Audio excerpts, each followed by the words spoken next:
নিবিড় গভীর অরণ্যের মধ্যে এক গাঢ় নিস্তব্ধতা। চারিদিকে ছেয়ে আছে বনজ নৈঃশব্দ। কোথাও কোনো শব্দ নেই, প্রাণের সাড়া নেই। সময় এখানে মৃত। অরণ্যের মধ্যে একটি অতি প্রাচীন মন্দির। তার আদিম পাথরের গায়ে খোদাই করা আছে শতাব্দী প্রাচীন অজানা ইতিহাসের প্রলেপ। মন্দিরের দেওয়ালে খোদাই করা রয়েছে একটি মূর্তি, যা আমাদের চেনা মূর্তির থেকে একেবারে আলাদা। মূর্তির সামনে জ্বলছে যজ্ঞের আগুন। তার সামনে বজ্রাসনে বসে আছেন এক কালপুরুষ। উচ্চ কণ্ঠে প্রাচীন মন্ত্র আওড়াচ্ছেন। অনেকক্ষণ এমন চলার পর তিনি থামলেন। এমন সময় সেই মূর্তি উজ্জ্বল হয়ে জ্বলে উঠল। মনে হচ্ছে যেন বিশ্ব ব্রহ্মাণ্ডের সকল আলোকপুঞ্জ একত্রিত হয়ে এক জায়গা থেকে নিঃসৃত হচ্ছে। তারপর শোনা গেল এক অপার্থিব ক্ষণক্ষণে স্বর। আমাকে কে জাগালি রে? কে তুই?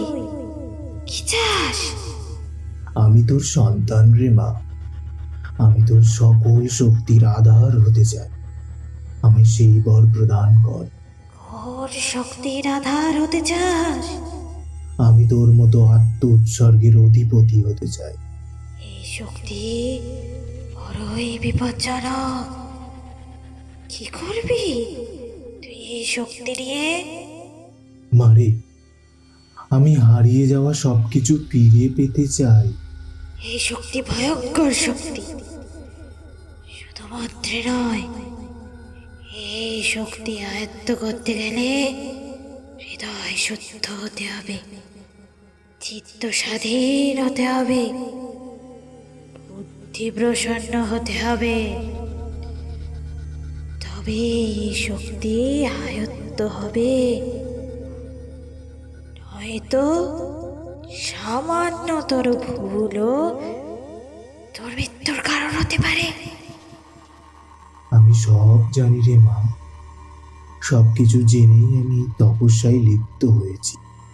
বেশ, তবে প্রস্তুত হ সেই মহেন্দ্র খড়ের। কথাটা শেষ হতেই আলোকপুঞ্জ বিলীন হয়ে যেতে লাগলো। হঠাৎই সজোরে মাথায় একটা আঘাত হতেই এই কালপুরুষ মাটিতে লুটিয়ে পড়ল। সঙ্গে সঙ্গে মন্দিরে প্রবেশ করল একদল লোক। তারা অতি দ্রুত মন্দিরের ঠিক মাঝখানে পাথর তুলে মাটি খুঁড়তে আরম্ভ করল। এবার সেই কালপুরুষের দেহ নিয়ে এখানে সমাধিস্থ করা হলো। সমাধিস্থ করে তারা মন্দিরের থেকে বেরিয়ে এলো এবং ধীরে ধীরে জঙ্গলের অন্ধকারে হারিয়ে যেতে লাগলো। নমস্কার বন্ধুরা, আপনারা শুনছেন গপ্পঘর অফিসিয়াল। আমাদের আজকের নিবেদন তন্ময় দাসের কলমে তারানাথ তান্ত্রিক ও জয়পুরের জমিদার বাড়ির রহস্য। গল্প পাঠে আমি শান্তনু, তারানাথের ভূমিকায় রুদ্র, সম্পূর্ণ উপস্থাপনায় কলকাতার অনুলিপি। শুরু হচ্ছে আজকের গল্প তারানাথ তান্ত্রিক ও জয়পুরের জমিদার বাড়ির রহস্য। যখন মঠ লেনের সামনে এসে দাঁড়ালাম তখন ঘড়িতে বাজে ঠিক বিকেল 5টা। আকাশ একেবারে কালো মেঘেতে ছেয়ে গেছে। বোঝাই যাচ্ছে যে কিছুক্ষণের মধ্যেই ঝড় বৃষ্টি শুরু হবে। বৃষ্টি হবে দেখে আগে ভাগেই মঠ লেনের মোড়ের দোকান থেকে তেলে ভাজা আর একটা পাসিং শোয়ের প্যাকেট কিনে নিলাম। ইতিমধ্যে কিশোরীও এসে পৌঁছেছে। দুজনে মিলে ঠাকুরমশাইয়ের বাড়ির দিকে রওনা দিলাম। ঠাকুরমশাইয়ের বাড়িতে এসে তার বসার ঘরে আমি আর কিশোরী ঢুকতেই দেখি ঠাকুরমশাই খাটিয়ার ওপর বসে হুঁকো টানছে। আমাদের দেখে হুঁকো নামিয়ে আমাদের বসতে বললেন। কিছুক্ষণ পর চারি এসে আমাদের চা দিয়ে গেল। এতক্ষণে বাইরের ঝড় বৃষ্টি ভালো মতোই শুরু হয়ে গিয়েছিল। এমন ওয়েদারে চা, তেলে ভাজা আর সঙ্গে ঠাকুরমশাইয়ের গল্প, উফ, আর কি চায়। চা আর তেলে ভাজা খেতে খেতে আরাম করে বসেছি গল্প শুনবো বলে। এমন সময় বাড়ির সদর দরজায় কড়া নাড়ার শব্দ। আমরা তিনজনেই বেশ চমকে উঠলাম। এই ঝড় বৃষ্টির রাতে হঠাৎ কার আগমন? ঠাকুরমশাই বললেন, আমি দেখছি তোমরা বসে চা আর তেলে ভাজা খাও। ঠাকুরমশাই উঠে গিয়ে দরজা খুলে দিতেই ভিতরে ঢুকে এলেন একজন মাঝ বয়সী ভদ্রলোক। পরনে পাঞ্জাবি ও ধুতি, পায়ে একটি খড়ম। দেখে মনে হচ্ছে কোনো গ্রাম থেকে এসেছেন উনি। তাকে দেখলেই বোঝা যাচ্ছে তিনি অনেকটা পথ অতিক্রম করে এখানে এসেছেন। ঠাকুরমশাই তাকে ভেতরে এসে বসতে বললেন। তিনি ভেতরে এসে বসলেন। সাময়িকভাবে একটু স্থিত যখন হলেন, তখন ঠাকুরমশাই তাকে আবার জিজ্ঞেস করলেন, এবার বলুন তো আপনি কে, আর এই ঝড় বৃষ্টির রাতে আপনি কেন বেরিয়েছেন? অনেক দূর থেকে তো বোধহয় এসছেন আপনি। ভদ্রলোক একটা লম্বা শ্বাস নিয়ে বলতে শুরু করলো, আমি আসছি বাঁকুড়ার জয়পুর জঙ্গলের জমিদার বাড়ি। আমি সেখানকার দেওয়ান রামকান্ত। আমি এখানে এসেছি মূলত তারানাথ ঠাকুর মশাইয়ের কাছে, কিন্তু হঠাৎই ঝড় বৃষ্টি শুরু হয়ে যাওয়াতে আমি এখানে এসে রাস্তা গুলিয়ে ফেলি। তাই এই বৃষ্টিতে আপনার বাড়িতেই আশ্রয় নিলাম। আচ্ছা, আপনি বলতে পারেন যে এখানে তারানাথ ঠাকুর মশাইয়ের বাড়ি কোনটা? কিশোরী একটু মুচকি হেসে বলল, আপনি এখন যার বাড়িতে বসে আছেন এটা তারকনাথ ঠাকুরমশাইয়ের বাড়ি, আর আপনার সামনে যে মানুষটা দাঁড়িয়ে আছে উনি ঠাকুরমশাই। ভদ্রলোক একেবারে আশ্চর্য অবাক হয়ে বললেন, আহ, কি সৌভাগ্য আমার! এই ঝড় বৃষ্টির রাতেও আমি সঠিক জায়গায় এসে উপস্থিত হয়েছি। তারানাথ বলল, আচ্ছা, এবার আপনি বলুন তো হঠাৎ আমার খোঁজে আপনি এত দূর এলেন কেন? আমাকে জয়পুরের জমিদার নরসিংহ দেবনাথ আপনার কাছে পাঠিয়েছে আপনাকে আমন্ত্রণ করে ওখানে নিয়ে যাওয়ার জন্য। জয়পুরের জমিদার? উনি আমায় চেনেন? সে কথা আমি বলতে পারবো না ঠাকুরমশাই। উনি শুধু আমায় আপনার ঠিকানা আর আপনার নাম বলে দিয়ে আপনার কাছে পাঠিয়েছে, আপনাকে অতি দ্রুত তার কাছে নিয়ে যাওয়ার জন্য।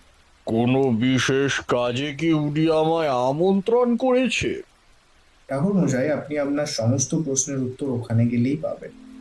তবে এইটুকু আপনাকে বলতে পারি, জয়পুরে জমিদার বাড়ি এবং সেখানকার প্রজারা খুবই বিপদে আছে। সেই জন্যই আপনার এই বিশেষ আমন্ত্রণ। ঘরের বাতাস তখন ভারী হয়ে এসেছে। আমি আর কিশোরী এতক্ষণে প্রায় বুঝতে পেরেছি যে এক বিশেষ কারণে ঠাকুরমশাইয়ের নিমন্ত্রণ এসেছে। বাইরে তখনও ঝড় বৃষ্টি চলছে, বিদ্যুৎ চমকাচ্ছে। বাইরের বৃষ্টির আওয়াজ এই নিস্তব্ধ ঘরে প্রবেশ করেছে। বেশ খানিকক্ষণ সবাই নিস্তব্ধ থাকার পর ঠাকুর নীরবতা ভাঙলেন। বেশ, আপনি যখন বলেছেন সেখানকার মানুষজন বিপদে আছে, আমি যাব। তবে আমার সঙ্গে বিভূতি আর কিশোরীও যাবে। তাতে আপনাদের কোনো অসুবিধা নেই তো? না না ঠাকুরমশাই, আমাদের কোনো অসুবিধা নেই। ঠিক হলো, পরের দিন সকালবেলাতেই রওনা দেব। ভদ্রলোক কাল সকালে আমাদের সাথেই একেবারে ফিরে যাবেন। আজ রাতটা ঠাকুরমশাইয়ের বাড়িতেই তিনি থাকবেন। বৃষ্টি একটু ধরে আসতেই আমি আর কিশোরী বাড়ির উদ্দেশ্যে রওনা দিলাম। আকাশ তখনও বেশ গম্ভীর, মনে হচ্ছে এখনই আবার মুষলধারে বৃষ্টি নামবে। পরের দিন সকালবেলা যথারীতি সঠিক সময় আমি আর কিশোরী গিয়ে উপস্থিত হলাম ঠাকুরমশাইয়ের বাড়িতে। ঠাকুরমশাই ও রমাকান্তবাবু দুজনেই তৈরি ছিলেন। আমরা যেতেই তারানাথ বলল, চলো তাহলে সবাই যাত্রা শুরু করা যাক। সকলে মিলে হাওড়া স্টেশনে এসে উপস্থিত হলাম। হাওড়া স্টেশনে সকালবেলায় সেরকম ব্যস্ততা নেই, বেশ ফাঁকাই। হ্যাঁ, ভিড় নেই একেবারে তা বলবো না, তবে যেরকম ভিড় আছে তাকে ব্যস্ততা তো বলা যায় না। আমাদের ট্রেন দিল 4 নম্বর প্ল্যাটফর্মে। আমরা ট্রেনে উঠে বসলাম। সকালের ট্রেন বেশ ফাঁকা, সাধারণ যাত্রীদের ভিড় নেই বললেই চলে। যারা শুধুমাত্র সকালবেলা ব্যবসার কাজে বেরিয়েছে তারা অল্প কিছু সাধারণ মানুষ আছে। আমাদের ট্রেন ছাড়লো 6টা 15-তে। ট্রেন ধীরে ধীরে এগিয়ে যেতে শুরু করলো। ট্রেন যত সামনের দিকে এগোতে শুরু করলো, আমরা যেন শহরের ব্যস্ততা কাটিয়ে গ্রামের স্নিগ্ধ ভালোবাসায় নিজেদেরকে নতুন করে আবিষ্কার করতে শুরু করলাম। সঙ্গে ভেতরে একটা চাপা উত্তেজনাও তৈরি হতে শুরু করেছে তখন। তার সঙ্গে মনের মধ্যে একটা কৌতূহল সৃষ্টি হয়েছে। কাল রাতে রমাকান্তবাবু কেন বললেন যে সেখানকার মানুষ বিপদে আছে? কি বিপদ উনি তা তো বললেন না। কি বিপদ এটা জানার জন্যই মনের মধ্যে একটা অদ্ভুত কৌতূহলের সৃষ্টি হচ্ছিল। যত সময় গড়াচ্ছে উত্তেজনার পারদ ততই বাড়ছে। ঘড়িতে যখন সকাল 11টা বাজতে 5 মিনিট বাকি, তখন আমরা এসে পৌঁছলাম বাঁকুড়া স্টেশনে। ট্রেন থেকে নেমে রমাকান্তবাবু বললেন, আপনারা একটু অপেক্ষা করুন, জমিদার বাড়ি থেকে আপনাদের নিতে ঘোড়ার গাড়ি আসবার পর। গাড়ি এসেছে কিনা আমি দেখে আসি। বলেই তিনি স্টেশনের বাইরে চলে গেলেন। কিছুক্ষণ পর রমাকান্তবাবু এসে জানালেন, আসুন ঠাকুরমশাই, গাড়ি প্রস্তুত, আমরা এক্ষুনি রওনা দেব জমিদার বাড়ির উদ্দেশ্যে। আমরা স্টেশনের বাইরে আসতেই দেখলাম স্টেশনের বাইরে একটা ঘোড়ার গাড়ি দাঁড়িয়ে আছে। ঘোড়ার গাড়ির চালক মাঝবয়সী, গায়ের রং শ্যামলা, পরনে ধুতি, হাতে একটা ছোট লাঠি এবং দেখতে বেশ মোটাসোটা পালোয়ানের মতন। তিনি একটু এগিয়ে এসে বললেন, আসুন ঠাকুর মশাই, আসুন, গাড়ি প্রস্তুত, আপনি উঠে বসলেই গাড়ি রওনা দেবে। আমরা ধীরে ধীরে গাড়িতে সবাই উঠে বসলাম। গাড়ি রওনা দিল। গাড়ি যত এগিয়ে যেতে লাগলো, গ্রামের শান্ত স্নিগ্ধ পরিবেশ যেন মনটা ভালো করে দিতে লাগলো। রাস্তার দুপাশে সবুজ ধান ক্ষেত, কখনো দুপাশে উঁচু লম্বা লম্বা গাছ রাস্তাটাকে সূর্যের আলো থেকে আড়াল করে দাঁড়িয়ে আছে। এক অপূর্ব দৃশ্য। জমিদার বাড়ির সামনে যখন গাড়ি এসে দাঁড়ালো, তখন মাথার উপর সূর্য উঠে গেছে। জমিদার বাড়িতে ঢুকতেই ঠাকুরমশাই কেমন যেন চমকে উঠলেন। তার চোখ মুখ কেমন যেন বদলে গেল। আমরা তাকে কখনো এইভাবে দেখিনি। ঠাকুরমশাইয়ের হঠাৎ এমন আচরণে কিশোরী তাকে জিজ্ঞেস করল, ঠাকুরমশাই, কি হলো আপনার? হঠাৎ এমন করলেন? কিশোরী, এখানে এমন কোনো কিছুর আভাস আমি পাচ্ছি যা সাধারণ কিছু নয়। ঠাকুরমশাইয়ের কথা শুনে রমাকান্তবাবু, আমি ও কিশোরী সকলেই চমকে উঠলাম। তিনি এমন কি বুঝতে পারলেন যা তিনি সাধারণভাবে মেনে নিতে পারছেন না। ঠাকুরমশাই বললেন, এখানে এমন কোনো ঘটনা ঘটেছে বা অতীতে ঘটেছিল তারই বিপদ সংকেত পাচ্ছি আমি এখানে। রমাকান্তবাবু আপাতত এই বিষয়টাকে এড়িয়ে যাবার জন্য বললেন, ঠাকুরমশাই, আপনি অনেকটা পথ অতিক্রম করে এসেছেন, এখন একটু বিশ্রাম গ্রহণ করুন, তারপর না হয় এইসব বিষয়ে আলোচনা করা যাবে। রমাকান্তবাবুর কথা মতো আমরা সবাই জমিদার বাড়ির অন্তরে প্রবেশ করলাম। আমাদের জন্য আগে থেকেই আহারের ও বিশ্রামের ব্যবস্থা ছিল। বিকেলে জমিদারবাবু নিজেই আমাদের বিশ্রাম কক্ষে এসে উপস্থিত হলেন। তিনি ঠাকুরমশাইকে বললেন, ঠাকুরমশাই, এখানে আপনার কোনো অসুবিধা হচ্ছে না তো? না না, কোনো অসুবিধাই হচ্ছে না। তবে এবার একটি কথা জিজ্ঞেস না করে পারছি না, কি কারণে আমাকে বিশেষ নিমন্ত্রণ করে এখানে নিয়ে আসা হয়েছে? ঠাকুরমশাই, আপনাকে যে কারণে এখানে নিয়ে আসা হয়েছে সেটা খুবই গুরুতর। আপনাকে সমস্তটাই খুলে বলবো, তবে আপনাকে কথা দিতে হবে আপনি এর সুরাহা করে তবেই এখান থেকে যাবেন। জমিদার মশাই, আপনি আমাকে সমস্তটা বলুন, তারপর আমি আমার যথাসাধ্য চেষ্টা করব।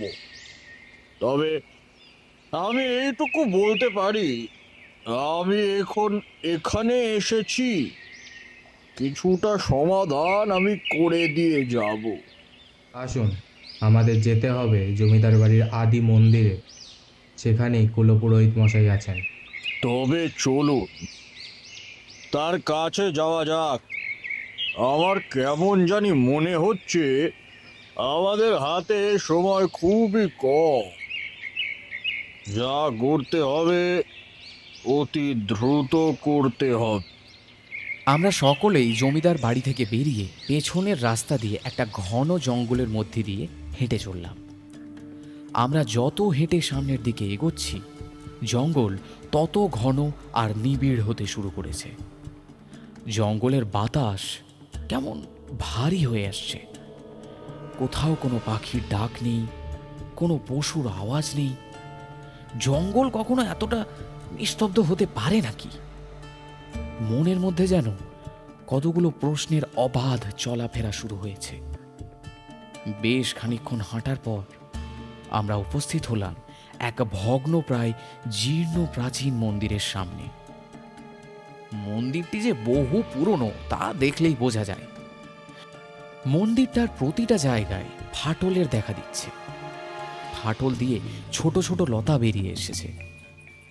অনেকদিন সংস্কার না করলে যেরকমটা হয় আর কি। জমিদার বাবু বললেন, আসুন, এই দিকে আসুন। এটা হচ্ছে আমাদের জমিদার বংশের আদি মন্দির। এই মন্দির স্থাপন হয়েছিল আজ থেকে প্রায় 300 বছর আগে। যখন থেকে আমাদের এই জমিদারি, ঠিক সেই সময় এই মন্দিরের স্থাপন হয়েছিল। কিশোরী বলল, আচ্ছা জমিদার বাবু, আপনি বলছেন এই মন্দিরটা আপনাদের জমিদার পরিবারের আদি মন্দির। তাহলে এই মন্দিরের এই অবস্থা সত্ত্বেও আপনারা মন্দিরটাকে সংস্কার করেননি কেন? এটা তো একটা প্রাচীন হেরিটেজ। আসলে এই মন্দির যদি সংস্করণ করা যেত তাহলে কি আর আমরা তা করতাম না? তবে কেন সংস্করণ করা হয়নি তা আপনারা কিছুক্ষণের মধ্যেই বুঝতে পারবেন। আমরা সত্যি অবাক হলাম। এত পুরনো একটা মন্দিরকে সংস্কার করা হয়নি কেন? মনের মধ্যে কৌতূহলের ঝড় যেন আরো তীব্র হতে শুরু করলো।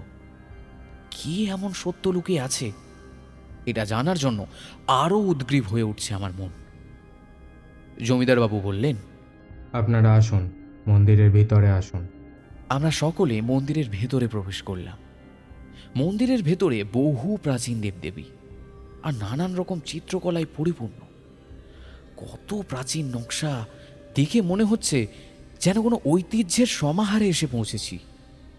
মন্দিরের ভেতরে একজন বয়স্ক মানুষ পুজো করছেন। পরনে সাদা রঙের ধুতি, গায়ে লাল উত্তরীয়, চোখে চশমা। মন্দির গহ্বরে যে দেবী দেখলাম তা কিন্তু আমাদের চেনা দেবী মূর্তি থেকে সম্পূর্ণ আলাদা। কিশোরী জিজ্ঞেস করলো, আচ্ছা ঠাকুরমশাই, এটা কোন দেবী? ঠিক চিনতে পারলাম না। ঠাকুরমশাই বললেন, এরই হলেন দেবী ছিন্নমস্তা।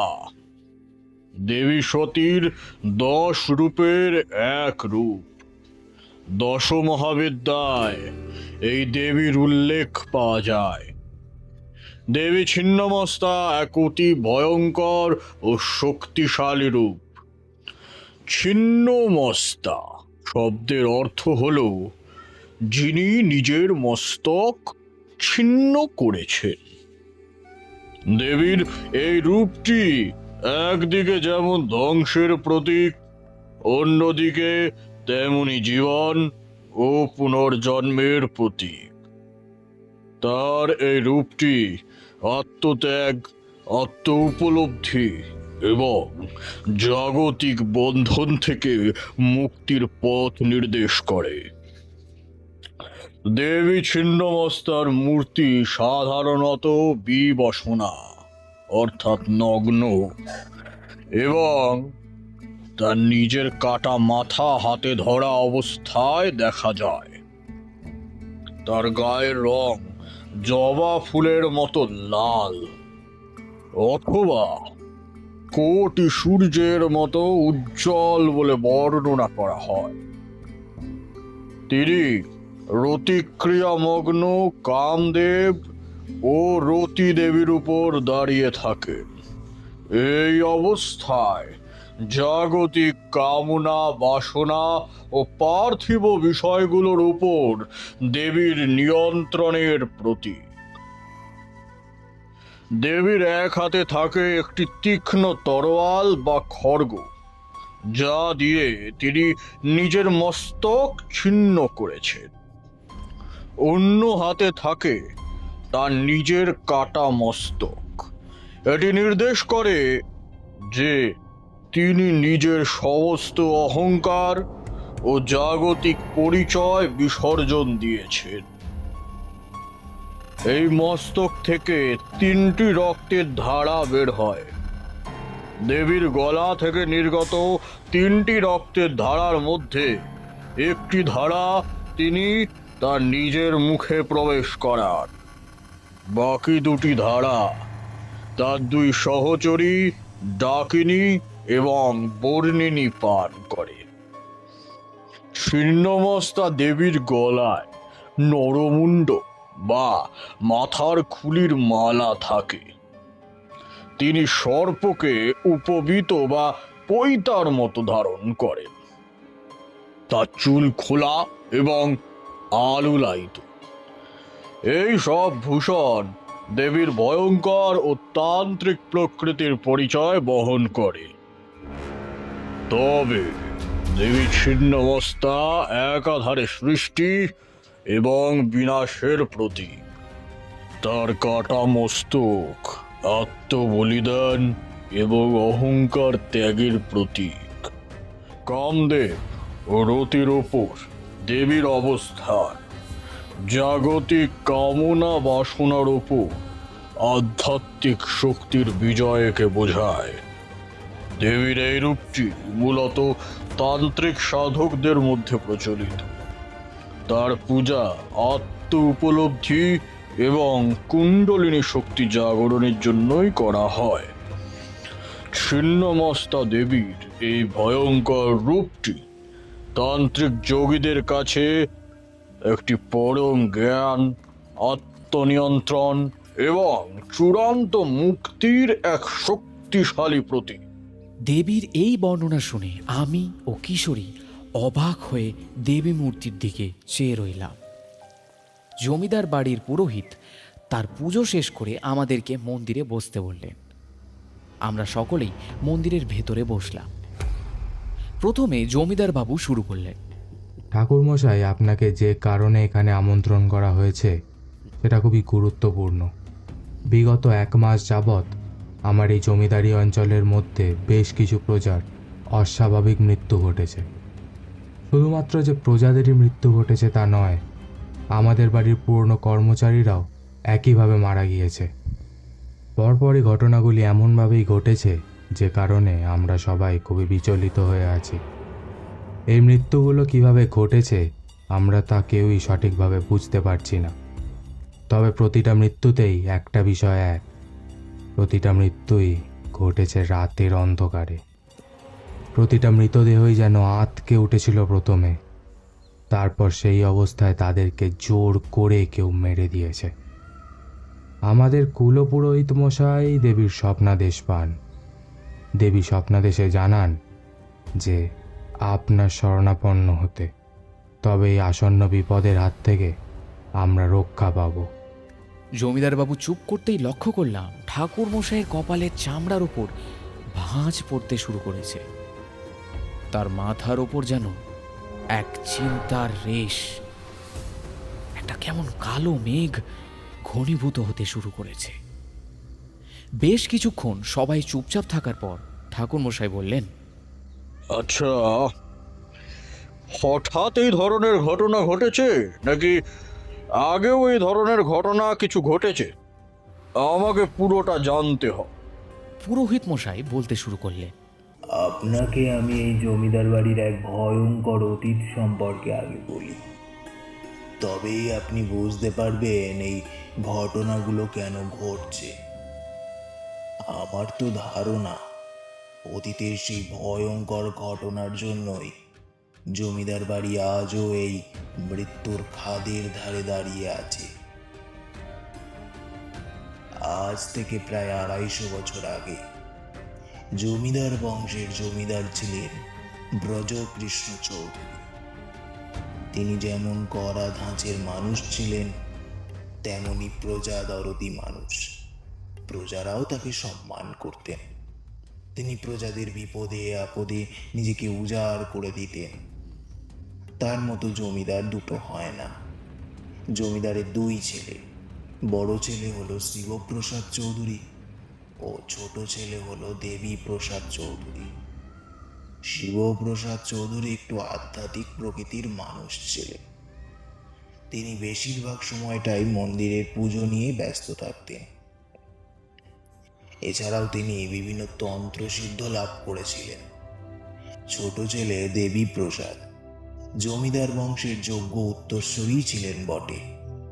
যেমন তুখর বুদ্ধি তেমনি তার মন প্রজাদরদি, তেমনি ব্যবসায়িক বুদ্ধিও ছিল, যাকে বলে একেবারে সমস্ত দিক থেকে যোগ্য উত্তরসূরি। সময়ের নিয়মে জমিদার ব্রজকৃষ্ণ চৌধুরী অসুস্থ হয়ে শয্যাশায়ী হয়ে পড়েন। সেই সময় তিনি বুঝেছিলেন তার হাতে সময় খুবই কম। তিনি তার জমিদারি দায়ভার ছোট ছেলের হাতেই তুলে দিয়েছিলেন। এই ঘটনাটা মেনে নিতে পারেনি তার বড় ছেলে শিবপ্রসাদ চৌধুরী। জমিদারি বংশের নিয়ম অনুযায়ী জমিদার বাড়ির বড় ছেলে জমিদারির দায়ভার পায়, কিন্তু এই ক্ষেত্রে এই নিয়ম মানা হয়নি।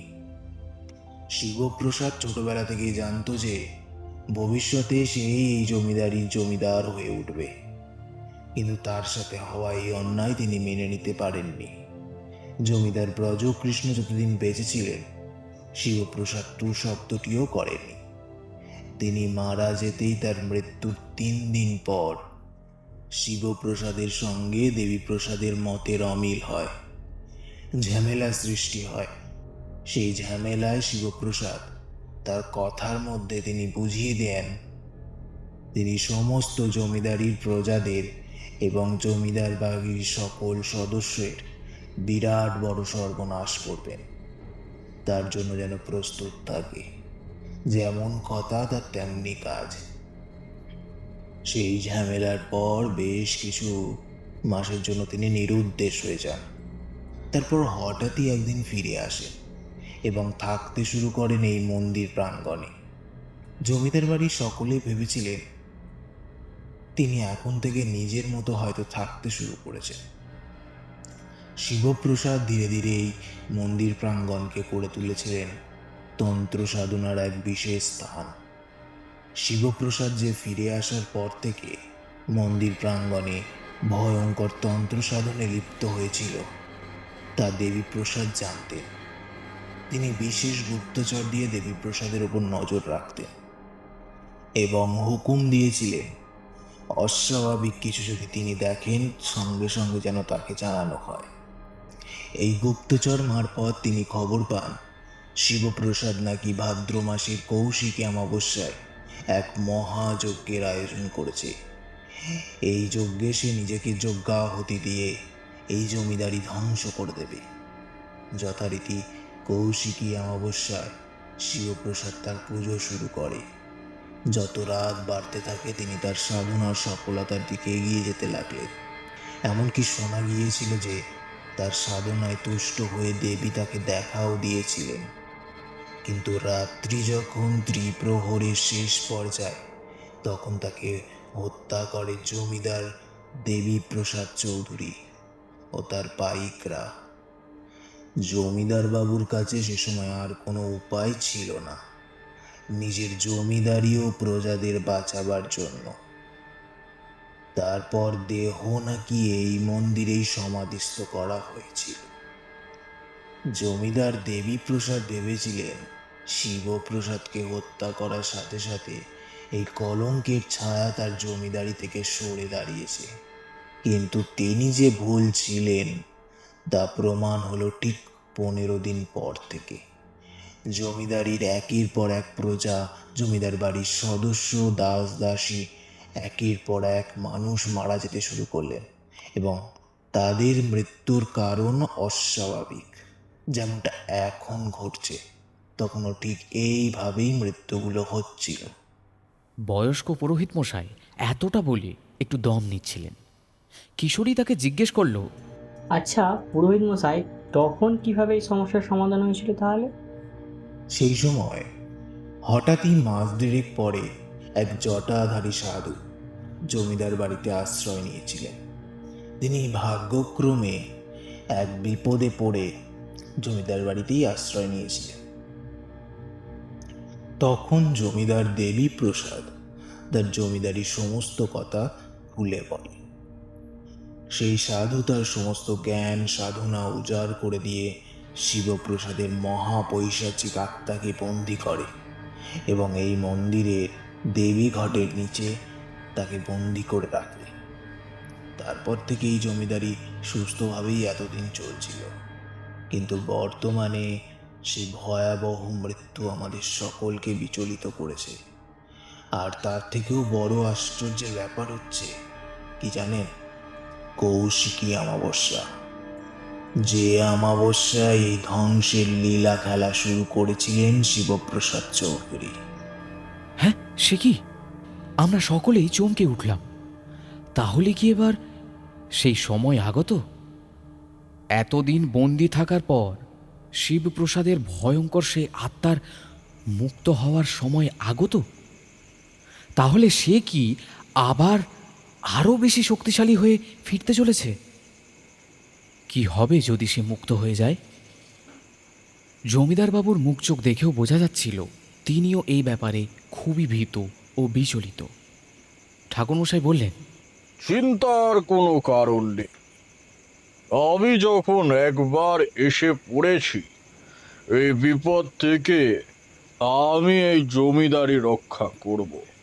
ঠাকুরমশাই সকলকে আশ্বস্ত করার জন্য কথাটা বললেন কিনা আমি ঠিক জানি না, তবে কথাটা শুনে সকলের মনে একটা স্বস্তির ভাব প্রকাশ পেল। পুরোহিত মশাইয়ের কাছ থেকে গল্পটা শুনতে শুনতে কখন যে অন্ধকার নেমে রাত্রি গড়িয়েছে আমরা কেউ লক্ষ্য করিনি। আমরা দ্রুত গতিতে জমিদার বাড়ির দিকে চলতে লাগলাম। জমিদার বাড়িতে প্রবেশ করে দেখি রাতের খাবার প্রস্তুত হয়েছে। খাওয়া দাওয়া সেরে আমি, কিশোরী আর ঠাকুরমশাই বিশ্রাম কক্ষে প্রবেশ করলাম। মধ্যরাতে হঠাৎ আমার ঘুমটা ভেঙে গেল। উঠে বসে দেখি ঠাকুরমশাই ও কিশোরী আগে থেকেই উঠে বসেছে। চারিদিকে একটা ভ্যাপসা পচা গন্ধ, পুরো ঘরটাই ভরে গেছে। আমি ঠাকুরমশাইকে জিজ্ঞেস করলাম, ঠাকুরমশাই, এসব কি হচ্ছে? তো বিচ্ছিরি কি গন্ধ? ঠাকুরমশাই বললেন, চুপচাপ বসে থাকো, কোনো রকম আওয়াজ নয়। একটা গলা ভেসে আসছে, শুনতে পাচ্ছ? ভালো করে মন দিয়ে শোনার চেষ্টা করো। বেশ কিছুক্ষণ চুপচাপ বসে থাকার পর যে গলাটা ধীর গতিতে ভেসে আসছিল মন্দিরের দিক থেকে, সেটা তীব্র আকার ধারণ করেছে। কেন মনে হচ্ছে কেউ অট্টহাসি করছে। এসে বলছে, আমি ফিরছি, আমি ফিরছি। 250টা বছর ধরে আমায় বন্দি করে রেখেছিলিস তোরা, এবার আমার মুক্তির সময় হয়েছে।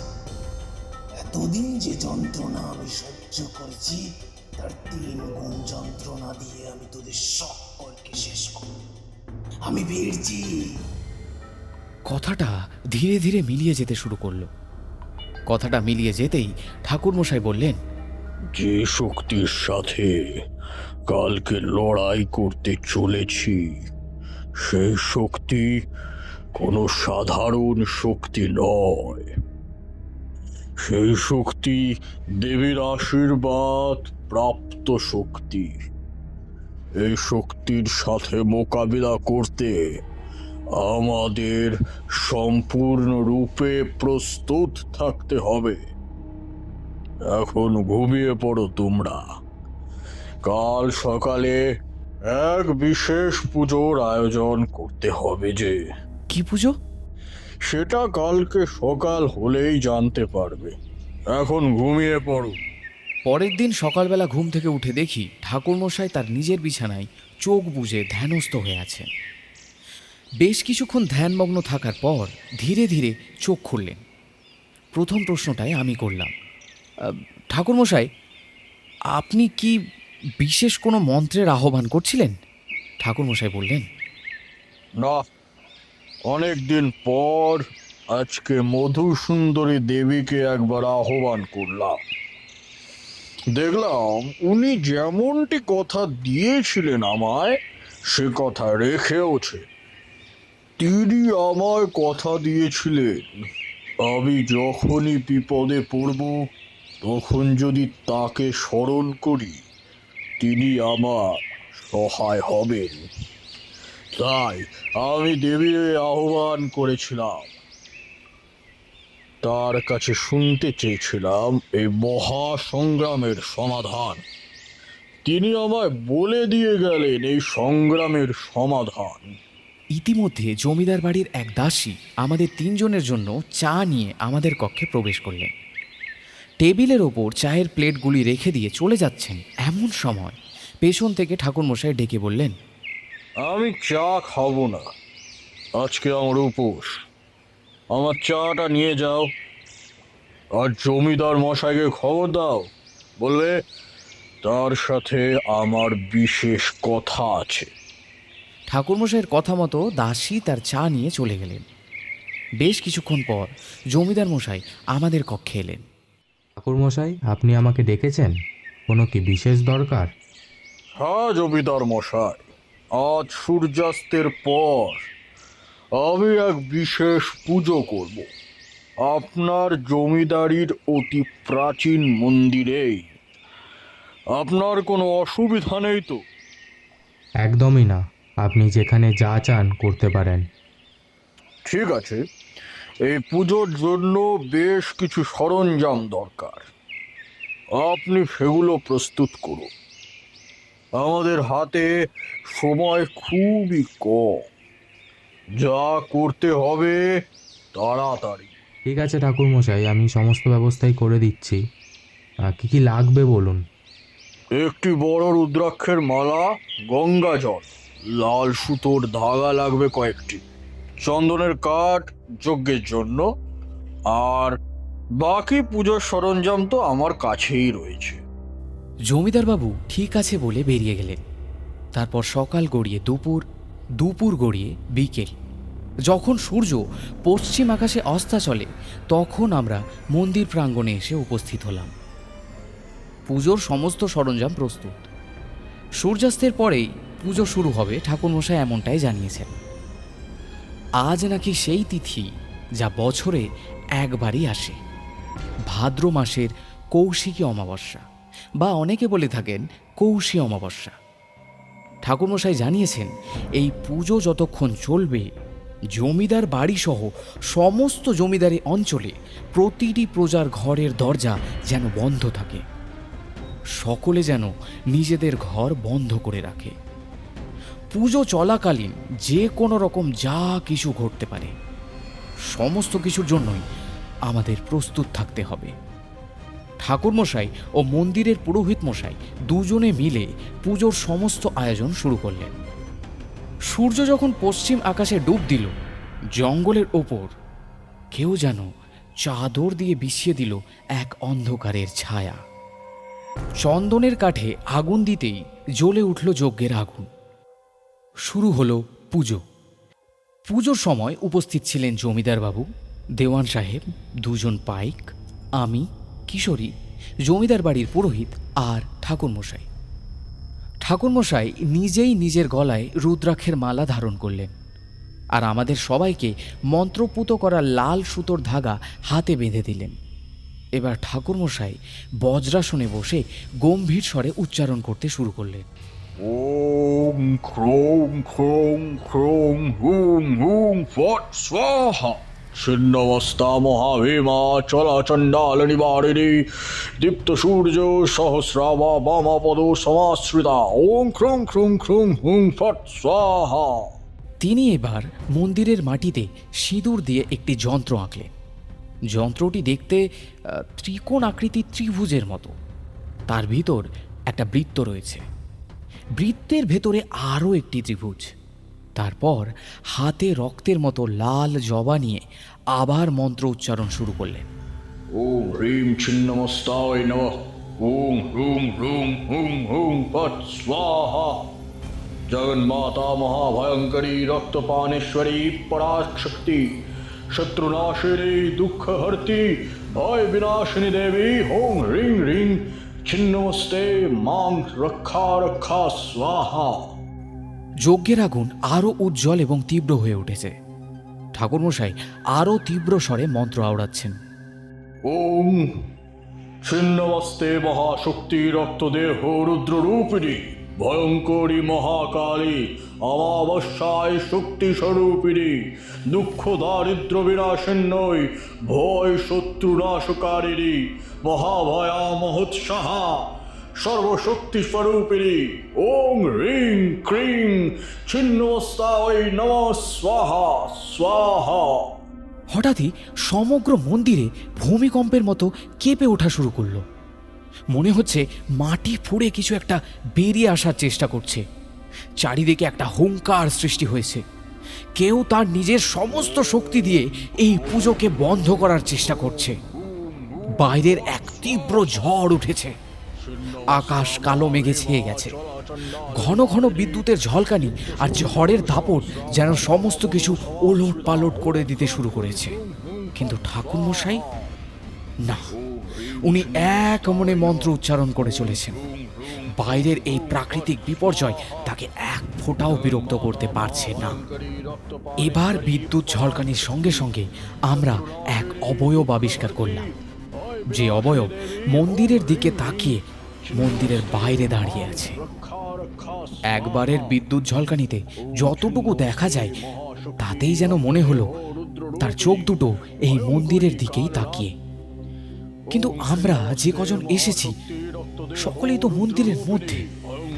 তাহলে তাহলে মন্দিরের বাইরে ও কে?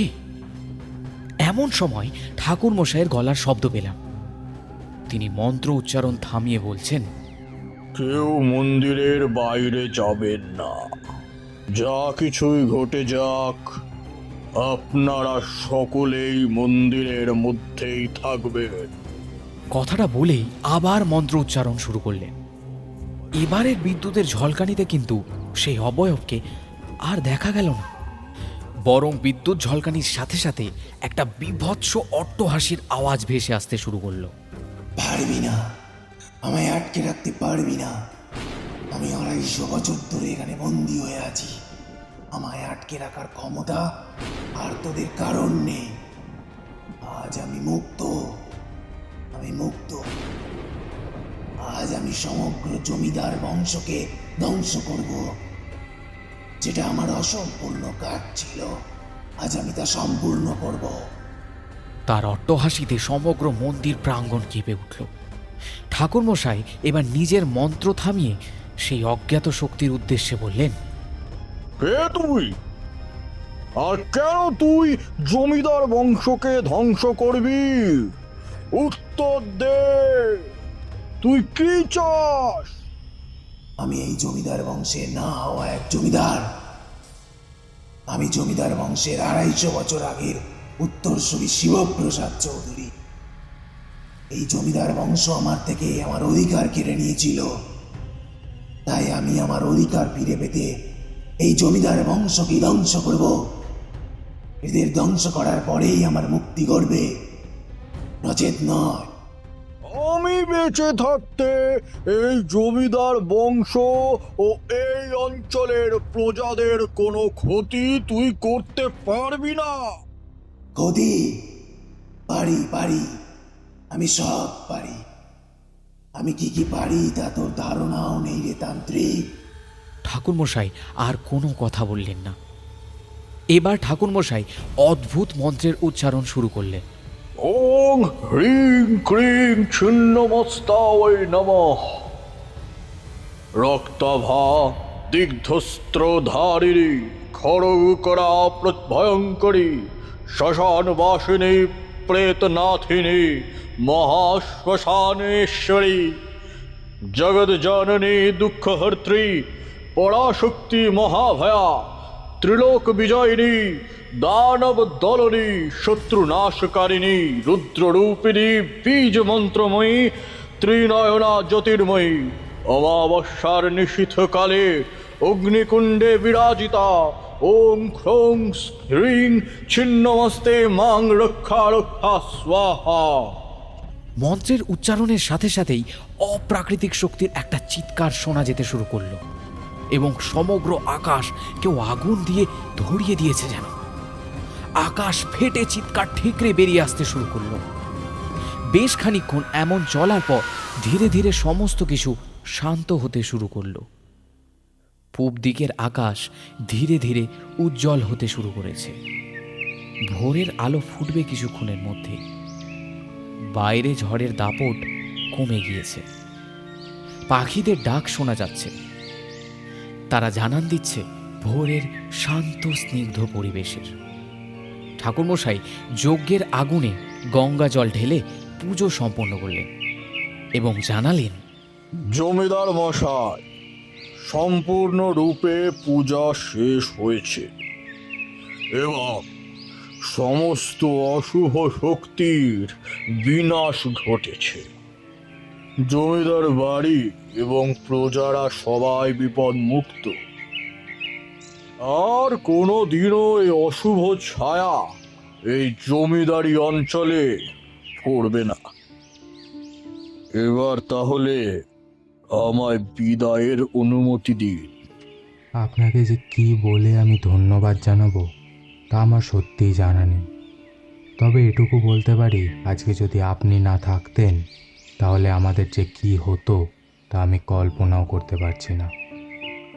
ঠাকুরমশাই, আপনি কাল থেকেই উপোস করে আছেন।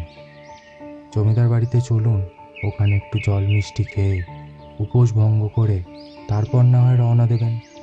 আমরা সকলেই মন্দির থেকে বেরিয়ে এসে ধীরে ধীরে জঙ্গলের পথ ধরে জমিদার বাড়ির দিকে এগিয়ে যেতে লাগলাম।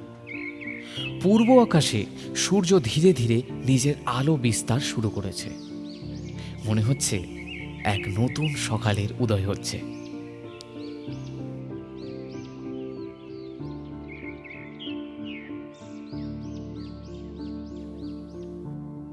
এতক্ষণ শুনছিলেন তন্ময় দাসের কলমে তারানাথ তান্ত্রিক ও জয়পুরের জমিদার বাড়ির রহস্য।